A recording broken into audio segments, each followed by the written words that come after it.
അറിഞ്ഞില്ലേ സെവൻസിലെ ഓണം ഓഫറിനെ കുറിച്ച്? 20 ഭാഗ്യശാലികൾക്ക് 20 സ്വർണ്ണ നാണയങ്ങൾ സമ്മാനമായി ലഭിക്കുന്നു. സെപ്റ്റംബർ 1 മുതൽ സെപ്റ്റംബർ 20 വരെ പർച്ചേസ് ചെയ്യുന്ന 20 പേർക്കാണ് ഈ സൗഭാഗ്യം. എങ്ങനെയാണെന്നല്ലേ? എല്ലാ ദിവസവും നറുക്കെടുപ്പിലൂടെ ഒരു ഭാഗ്യശാലിയെ കണ്ടെത്തി ഉടൻ തന്നെ സ്വർണ്ണ നാണയം നൽകുന്നു. ഇനി സെവൻസിലെ മറ്റൊരുക്കങ്ങളെ കുറിച്ച് അറിയണ്ടേ? ലൈറ്റ് വെയ്റ്റ് ആഭരണങ്ങളുടെ variety design, cute diamond collection, 10 പവൻ മുതലുള്ള കല്യാണ സെറ്റിൽ തുടങ്ങിയ വിപുലമായ ഒരുക്കങ്ങളുമായി ഈ ഓണം പൊന്നോണമാക്കുവാൻ സെവൻസ് ഒരുങ്ങിക്കഴിഞ്ഞിരിക്കുന്നു. മറക്കല്ലേ, ഈ ഓണവും സെവൻസിനോടൊപ്പം.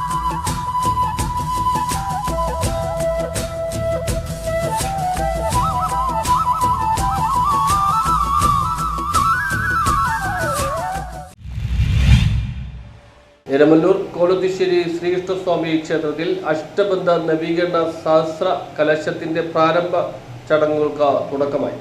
എരമല്ലൂർ കോലത്തിശ്ശേരി ശ്രീകൃഷ്ണസ്വാമി ക്ഷേത്രത്തിൽ സെപ്റ്റംബർ 8 നടക്കുന്ന ചുറ്റമ്പല സമർപ്പണത്തിന്റെയും അഷ്ടബന്ധ നവീകരണ സഹസ്ര കലശത്തിന്റെയും ഭാഗമായിട്ടുള്ള പ്രാരംഭ ക്ഷേത്ര ചടങ്ങുകൾക്ക് തുടക്കമായി. തൃശൂർ പെരുമ്പടപ്പ് മന ബ്രഹ്മശ്രീ സോമിയാജിപ്പാട് ഋഷികേശ് നമ്പൂതിരിപ്പാട് ഭദ്രദീപ പ്രകാശനം നടത്തി. എരമല്ലൂർ തോട്ടപ്പള്ളി ക്ഷേത്രസന്നിധിയിൽ നിന്നും വിഗ്രഹ ഘോഷയാത്രയും എരമല്ലൂർ സരസ്വതി ക്ഷേത്ര തിരുസന്നിധിയിൽ നിന്നും വേദഗ്രന്ഥ ഘോഷയാത്രയും ചെങ്ങളം സർപ്പധർമ്മ ദൈവക്ഷേത്രത്തിൽ നിന്നും തൃച്ചന്ദന ഘോഷയാത്രയും ക്ഷേത്രസന്നിധിയിൽ സംഗമിച്ചു. തുടർന്ന് യാഗശാല സമർപ്പണം, വിഗ്രഹ സമർപ്പണം, വേദഗ്രന്ഥ സമർപ്പണം, കലവറ സമർപ്പണവും ഭക്തിയുടെ നിറവിൽ നടന്നു.